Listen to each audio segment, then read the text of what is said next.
Za Aleksinac.net govori Mića Dimitrijević, dugogodišnji predsjednik kluba ribolovaca iz Trnjena. Mićo, ajde na početak da kažemo koliko godine si predsjednik kluba?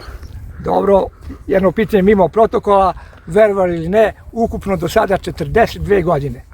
U koliko godina si to postao? A postao sam dok smo još bili sekcija 82. godine predsjednik kluba i nisu teli da me menju, svake godine me biraju, evo i dan danas sam predsjednik i nadam se da će doći neko mlađi da bude predsjednik da me zameni. Dosta sam ja radio. Ja sam radio jednu penziju radeći u opštini, a drugu penziju treba da mi daju, pošto evo radim u ribolu više od 40 godina. Dobro, a koji put po redu se održava ovaj ekipni kup? Ovaj naš prijateljski međunarodni kup se održava 15. put po redu.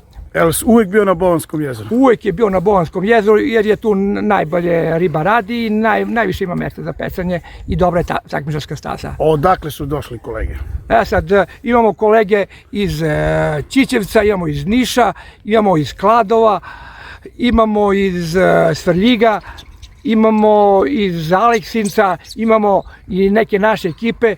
Neke ekipe kao iz Kruševca nisu mogli da dođu, još neke, ali ovi koji su... Čekaj, ove zastave iz Makedonije? Rekli smo da je međunarodni, znači tu je ekipa iz Makedonije, iz Velesa i oni su došli da nas posete i da pecu na našem jezeru, a mi smo skoro bili kod njih i pecali smo na Vardaru i družimo se godinama. Ko može da pobedi na ovom kupu? Onaj ko najviše lovi kilograma ili kako? Da, ovaj kup se boduje po kilogramima. Znači jedan takmičar može, jedna ekipa ima 3 takmičara, može da upece jednu ribu i da pobedi onoga tamo sa 100 i više sitnih riba. Znači po kilaži se boduje.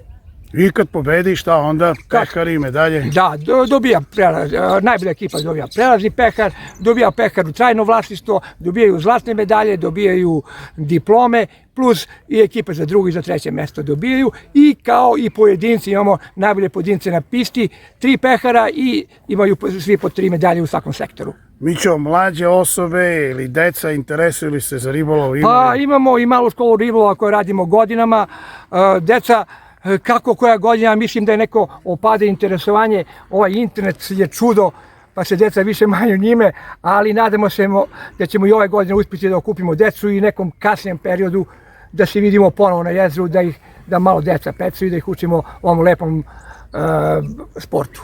Ništa, Mićo, hvala ti što govoriš za Aleksinac.net, ajmo malo da obiđemo ribolovce i da vidimo ko je danas pobedio. Hvala i tebi, Gida, što nas posećuješ i što ostavljaš u pamćenju ovako naše druženje.